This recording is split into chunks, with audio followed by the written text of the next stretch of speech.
Fala galera, mais um final de semana de corrida de Fórmula 1 e esse final de semana foi o final de semana do GP de Mônaco. Mônaco a gente já sabe, né, que é uma pista de rua muito travada, normalmente são corridas mais monótonas, a não ser quando chove, que aí costuma acontecer alguma coisa que deixa ela mais interessante. Mas esse final de semana a gente também teve a volta da Fórmula 2 e Fórmula 3, já que na semana passada a gente teve o GP de Imola, né, da Emília-Romagna, e acabou não tendo por causa das chuvas, ficou tudo alagado, muitas famílias perderam muita coisa, então assim, por conta desse alagamento, né, dessas chuvas fortes, dessa tragédia que aconteceu lá, acabou sendo cancelado. A gente não sabe ainda se ele vai ser remanejado para esse ano ainda. Eu acho que vai ser difícil, porque como a gente tem muitas corridas no campeonato, a janela é muito curta. Então, eu acho que uma data que eles poderiam realocar esse GP seria a parte das férias ali do meio do ano, no meio da temporada. Mas eu acho bem difícil isso acontecer, porque é nesse período onde os mecânicos, principalmente, né, a parte técnica ali, eles vão para casa para rever a família, porque eles viajam muito mais que os pilotos, né? Então a gente vê aí os pilotos viajando, chegando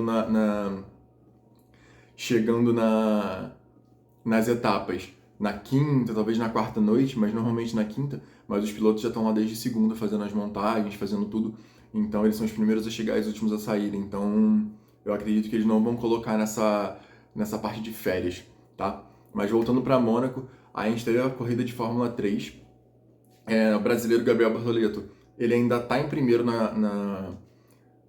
no campeonato, porém, em Mônaco ele não se deu muito bem, ele teve muita sorte de campeão, vamos dizer assim. Ele fez uma classificação não muito boa, então para a sprint ele largou em sexto, ficou em sexto, e na corrida principal ele largou em sétimo e chegou em quinto.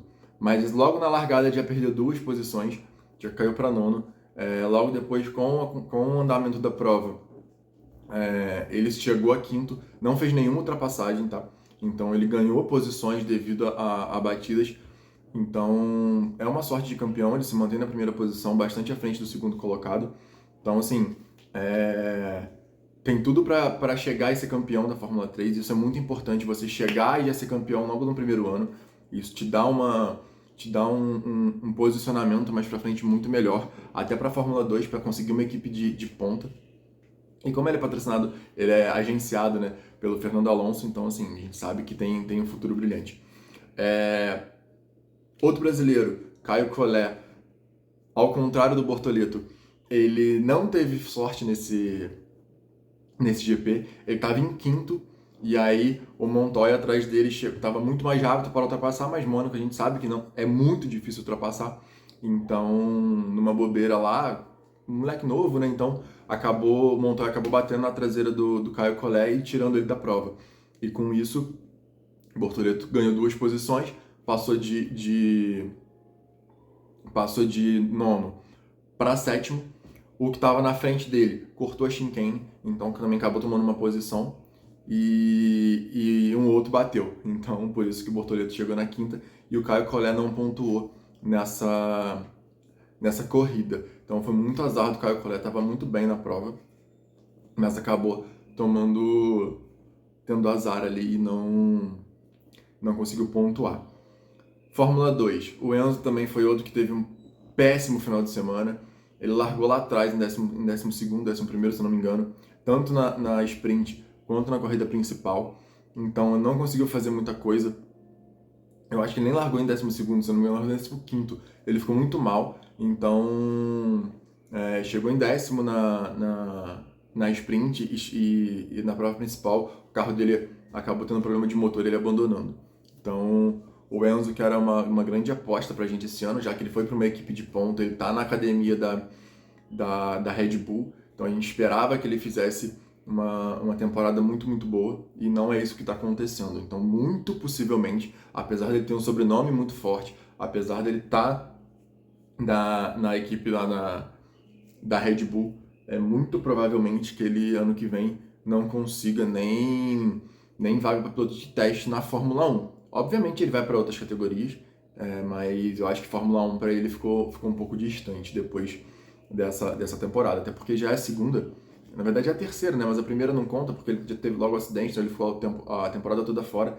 Então essa era a temporada que ele tinha que chegar e andar muito, muito bem. E não foi o caso. Então provavelmente ano que vem ele vai continuar na Fórmula 2, e aí caso ele seja campeão, ele vai poder sonhar com alguma coisa ali, mas eu acho que não na Fórmula 1. Mas, falando agora na principal, né, na Fórmula 1, a gente teve um grande prêmio de Mônaco que começou... Bom, para contextualizar, Mônaco, a principal prova de Mônaco é a classificação. Porque a gente sabe que se nas categorias de base, né, os carros são mais lentos, eles freiam muito antes da curva e com isso te possibilita mais ultrapassagens. Já não tivemos tantos. Na Fórmula 1, então, de hoje em dia, é quase impossível ultrapassar. Então, o que mais conta é a classificação. E o Verstappen foi ridículo nessa classificação, porque o Alonso fez uma volta no Q3 espetacular e o Verstappen estava dois décimos atrás no segundo setor, e no terceiro setor ele tirou 3 décimos da cartola e ficou um décimo à frente, ganhando a pole. Então, assim, foi uma pole absurda do Verstappen, tirando o coelho da cartola mesmo, mostrando que ele é um piloto extremamente de ponta. É óbvio que ele tem o melhor carro, mas ele também é um excelente piloto. Então, pontos positivos da classificação de Mônaco: Verstappen, brilhante. Alonso, que é um senhor já praticamente, brilhante, fez uma volta excepcional. E o Leclerc acabou ficando em terceiro. Porém, por mais um erro da Ferrari, ele acabou caindo 3 posições. Então largou em sexto, porque ele atrapalhou a volta rápida do Norris. Então, com isso, ele perdeu 3 posições. E esse atrapalhar não é culpa do piloto, tá? Porque Mônaco é uma pista de rua, o ponto que ele estava é um ponto meio cego, então assim, quem tem que avisar que está vindo um piloto em volta rápida, que ele precisa encostar, é a equipe não fez isso a tempo, e com isso ele perdeu 3 posições. Então, foi uma classificação bem emocionante. O Pérez decepcionou total. Era a possibilidade dele encostar mais no Verstappen, porque o Pérez é um excelente piloto de circuito de rua, só que ele não conseguiu fazer isso. Logo no Q1 ele já bateu, e foi uma viajada, assim, foi uma coisa absurda, porque foi na segunda volta dele, ele não estava forçando, era no Q1, e na primeira curva ali na Sandevor, ele deu uma panca no muro, porque simplesmente viajou. Ele se desconcentrou e deu uma panca e acabou o treino para ele. Então foi muito decepcionante o Pérez. A gente achou que ele poderia ter uma briga ali com o Verstappen e com o Alonso pelas primeiras posições, e se ele largasse na frente, fatalmente ele ia ficar na frente. Então era a chance dele de diminuir um pouco a distância. E pelo contrário, ele caiu lá para último, largou de último e foi muito, muito mal. Chegamos na corrida hoje, começou a corrida, largaram, todo mundo se respeitando, logo na largada quase não teve ultrapassagem, se eu não me engano não teve nenhuma ultrapassagem na largada, todo mundo se respeitando, foi tudo certinho e tal. E ao longo da corrida, aquela corrida monótona, com pouquíssimas ultrapassagens, eu até cheguei a notar que enquanto a gente estava com pista seca, a gente teve 6 ultrapassagens, 2 do Pérez, porque assim, ele tem um carro absurdamente melhor que os outros, e a Williams, meu Jesus, em Mônaco tava ridiculamente lerda. Então eu acho que se tivesse alguém da Fórmula 2 lá, passava eles. Então tava muito, muito mal. Óbvio que isso é um exagero, mas sim, eles estavam muito, muito mal. Então acabou o Pérez fazendo as 2 ultrapassagens, as 2 em cima das Williams. E o Magnussen, o Stroll e o Bottas também, e o Hülkenberg fizeram ultrapassagens em cima da Williams. Então as ultrapassagens que a gente teve em pista seca foram essas. E aí o Pérez fez uma estratégia até interessante, que poderia dar resultado. Ele não ia chegar na ponta, tá? Mas ele chegaria nos pontos. Ele chegaria ali em 9º, talvez 8º. mas acho que a oitava ele nem pegaria, ele ficaria em nono. Então, ele largou de pneu macio, de pneu médio, e na segunda volta ele já entrou e já botou pneu duro, na expectativa de ir até o final da prova. Então ele ia rodar 76 voltas com pneu duro. É possível, mas ele teria que ter uma prova impecável, ficar perto dos outros carros, o que não é muito difícil, em Mônaco, e tentar economizar o máximo de pneu possível. Só que logo no começo ele já fez uma cagada e bateu na traseira do Magnussen, e com isso ele quebrou a asa. Isso porque antes ele já tinha ultrapassado por fora ele cortou a chicane. Tá bom que ele teve um contato de roda ali e isso jogou ele um pouco para fora, mas teoricamente ele teria que ter dado a posição de volta, ele não devolveu a posição, e com isso, no afoitamento, vamos dizer assim, de fazer uma ultrapassagem, ele acabou batendo na traseira do carro e quebrando a asa e tendo que entrar no box. E aí já cagou totalmente com a estratégia que ele tinha, que poderia levá-lo ao nono colocado. E aí a prova ficou totalmente... Desculpa, tá muito frio aqui, tô com a garganta ruim já. E aí a prova ficou totalmente monótona. A gente teve um pega ali do Stroll com o Magnussen, só que todo mundo sabe que o Magnussen é absurdamente difícil de passar, que a traseira do carro dele é muito larga.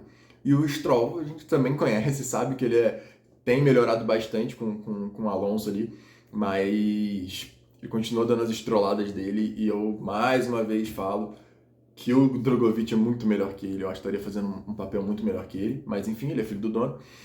E acabou batendo também algumas vezes, tentando colocar o carro onde não passava. Então, assim, muitos problemas. Foi uma disputa legal, foi bom de se ver, mas foi absurdo. E aí, fiz até uma story pedindo chuva, porque tava muito, muito chata a corrida. E, enfim, veio a chuva. E, assim, um outro ponto positivo nessa corrida, lá na frente tava tudo andando normal, Verstappen abrindo pra cacete do Alonso abrindo pra caramba do terceiro, e assim foi a tônica. Só que com a possibilidade de chuva, o Verstappen estava com pneu médio e o Alonso com pneu duro. Então, teoricamente, o Verstappen teria que parar primeiro do que o Alonso. A janela de parada pro pneu médio, desculpa, era entre a volta 38. Era até a volta 38 a 46, mais ou menos. E o Verstappen levou esse pneu até 60 quase voltas, 50 e poucas voltas, quando começou a chover. Por que ele fez isso? Pneu acabando já, e como tinha possibilidade de chuva, se ele para, ele ia ter que fazer uma parada a mais que o Alonso. E com isso, possivelmente ele poderia perder a primeira colocação. Então ele segurou o máximo possível e brilhantemente, porque assim, como ele tinha um pneu muito mais desgastado, o Alonso não conseguiu chegar nele. Eles mantiveram ali a diferença de 10 segundos, mesmo ele com pneu de 50 voltas, o Alonso com pneu de 50 voltas também, mas um com duro e outro com médio. Então foi brilhante o Verstappen em segurar os pneus ali. E enfim, começou a chover. E aí virou uma salada, porque parecia que estava andando no gelo, os carros tudo batendo. E por incrível que pareça, a gente não teve nenhum safety car virtual e muito menos bandeira vermelha. Acho que é a primeira vez que eu vejo isso em Mônaco. Então, ele entrou, botou o pneu intermediário, voltou na frente do Alonso, o Alonso entrou. A Aston Martin fez uma cagadinha com o Alonso, porque ele entrou, já estava chovendo, estava molhado, ele colocou o pneu macio, ao invés de colocar o intermediário. Ele saiu, deu uma volta, entrou nos boxes de novo e botou o pneu intermediário, porque viu que não tinha condição. Então, assim, ele deu sorte, tá bom? Porque ele estava muito tempo na frente, mas ele deu sorte de não ter perdido a segunda posição. E a Ferrari, mais uma vez, fazendo uma estratégia ridícula, porque o Leclerc foi a mesma coisa, ele estava de pneu duro, ele entrou, colocou o médio, saiu, deu uma volta, teve que entrar para botar o intermediário. E o Sainz a mesma coisa. Só que o Sainz, eles adiantaram a parada do Sainz, ninguém sabe o porquê, porque ele voltou atrás do Ocon, então assim, não ganhou posição, não fez nada, então não sei por que eles fizeram isso. E eles só obrigaram ele a fazer uma parada a mais, porque depois ele teve que entrar e botar o intermediário. E mais uma vez, os dois pilotos entraram na mesma volta. Só que agora foi invertido, o Leclerc entrou e o Sainz teve que parar e ficar esperando para poder fazer a troca de pneu dele também.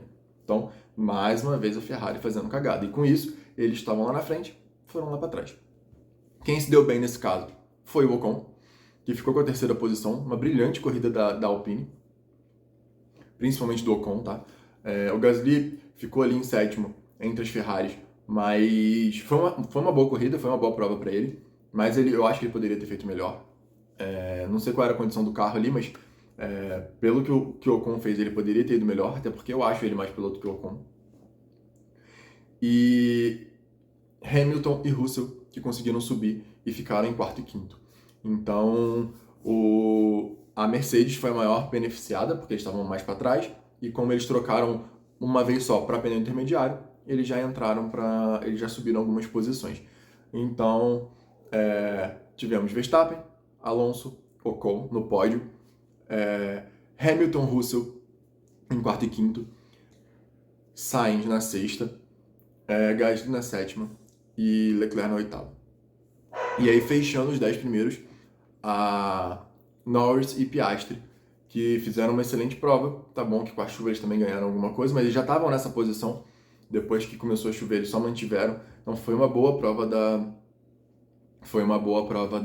McLaren, tá? Então a gente continua aí mais ou menos com a mesma ideia das equipes. A Red Bull em primeiro, o Verstappen ridículo. A Red Bull ganhou todas as provas esse ano, então assim, já pode dar o título de construtores para ele. E diante dessa última prova que o Pérez ficou lá para trás, ele entrou 588 vezes no box. Então, ficou em 17º, 18º, se eu não me engano, alguma coisa lá para trás. E pode entregar o título pro Verstappen, porque a não ser que ele saia quebrando em umas 3, 4 provas, eu acho que o Pérez não chega nele. E o Pérez já estava ficando ameaçado pelo Alonso. Em segundo, ainda temos a Aston Martin, mas a Aston Martin do Alonso, porque o Stroll também ficou lá para trás, foi um péssimo final de semana. E com isso, e como a Mercedes está muito regular com seus pilotos, tá chegando ali quinto, sexto, sexto, sétimo, mas os dois estão sempre marcando ponto. Hoje, nos construtores, a Aston está com 120 pontos e a Mercedes com 120, ou com 119, um pontinho lá atrás, coladinho. Então, se a Aston não abrir o olho, se o Stroll não melhorar, eles vão acabar perdendo a segunda posição, que estava muito confortável para eles, para uma Mercedes que está trocando o carro inteiro. Eles trouxeram um carro novo praticamente para essa etapa. Então, o Stroll precisa mostrar mais, assim como o Pérez. E a Ferrari continua ali na quarta força, com a Alpine chegando, tá? A Alpine na última prova foi muito bem, nessa prova foi muito bem. Vamos ver, semana que vem tem o próximo GP, então semana que vem Barcelona eles vão ter algumas atualizações também maiores. Então, se a Alpine chegar na frente da Ferrari de novo, a Ferrari vai começar a ser pressionada também pela Alpine e pode virar a quinta força. Então, eu acho que a Ferrari também tem que abrir bastante o olho. Hoje o Sainz reclamou muito com a equipe por causa da parada dele. Então, tá bem. As coisas estão começando a ficar mais interessantes do segundo para baixo. Beleza, pessoal? E uma notícia que saiu essa semana, que a Ferrari tava preparando uma proposta para o Hamilton. Já foi desmentido, tá? Tanto a Ferrari quanto o Hamilton, mas a gente sabe como é que funcionam essas negociações. Seria muito interessante, no meu ponto de vista, porque, na minha visão, o Sainz sairia da Ferrari, entraria o Hamilton, abriria um espaço na Mercedes, que se fosse o Toto, eu puxaria o Norris, que é um excelente piloto, tá totalmente perdido lá na McLaren, e aí o Sainz voltaria para a McLaren, para ser um piloto bem mais experiente, para dar suporte para o Piastri, que é um excelente piloto também.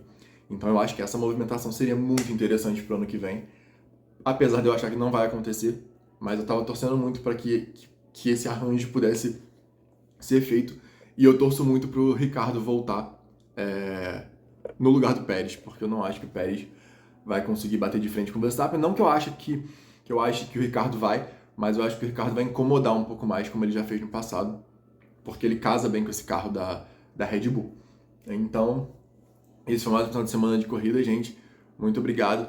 Segue aí, curte, compartilha, dá uma moral pra gente no canal. Eu sei que os vídeos estão um pouco espaçados, mas a gente tá com um projetinho de começar a postar toda quarta e domingo, tá? Então, agora Eu tô com um simulador, tô aprendendo para fazer umas corridas legais para postar aqui para vocês também. Todo mês eu corro de kart, então a gente tem um campeonatozinho. Então a ideia é começar a gravar também esse campeonato e postar para vocês. Então tem bastante coisa legal vindo aí. Então dá essa moral pra gente, compartilha com todo mundo aí e tamo junto. Valeu, galera. Um abraço.